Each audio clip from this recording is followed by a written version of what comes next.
रोहन,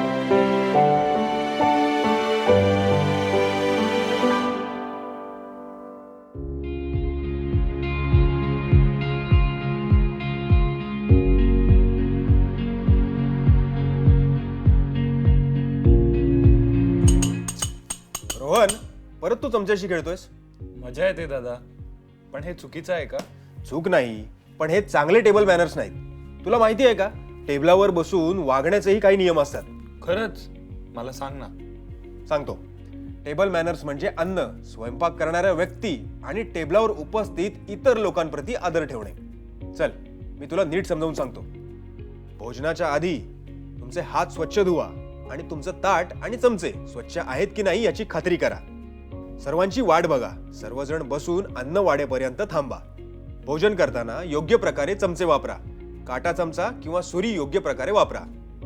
आवाज टाळा. जेवताना किंवा पाणी पिता पिता आवाज करू नका. सभ्यतेने बोला. टेबलावर सौम्य स्वरात बोला आणि वाद टाळा. भोजनानंतर चमचे नीट ठेवा. जेवण पूर्ण झाल्यावर चमचे व्यवस्थित ताटावर ठेवा. स्वयंपाकासाठी आभार माना. स्वयंपाक करणाऱ्या व्यक्तीचे किंवा यजमानाचे आभार माना. स्वच्छतेसाठी मदत करा. टेबल आवरण्यात मदत करा. अन्न वाया जाणे टाळा. अन्न वाया जाणे पर्यावरणासाठी हानिकारक आहे आणि स्वयंपाक करणाऱ्या व्यक्तीच्या मेहनतीचा आदर न करणारे आहे. यासाठी काही सोपे उपाय आहेत. योग्य प्रमाणात वाढा. ताटात फक्त हवे तेवढेच अन्न वाढा. लागल्यास दुसऱ्या वेळेस वाढा.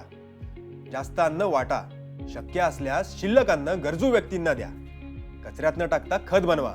भाज्यांचे साल, फळांचे टरफले यांचा कंपोस्ट करा. मला याआधी कधीच वाटले नव्हते की टेबल मॅनर्स आणि अन्न वाचवणे इतके महत्त्वाचे असते. ही छोटी सवय असली तरी ती समाजासाठी मोठा फरक करू शकते. थँक्यू दादा. मला आता कळलंय की टेबल मॅनर्स नक्की काय असतात. अभिनंदन रोहन. अन्नाचा आदर आणि चांगले वर्तन हे कृतज्ञतेचे चिन्ह आहे. मी माझ्या मित्रांसोबत पण हे शेअर करीन, म्हणजे त्यांना पण हे काहीतरी उपयोगी पडेल. खूप छान. चल आता टेबल आवरून घेऊया आणि जेवायला बसूया.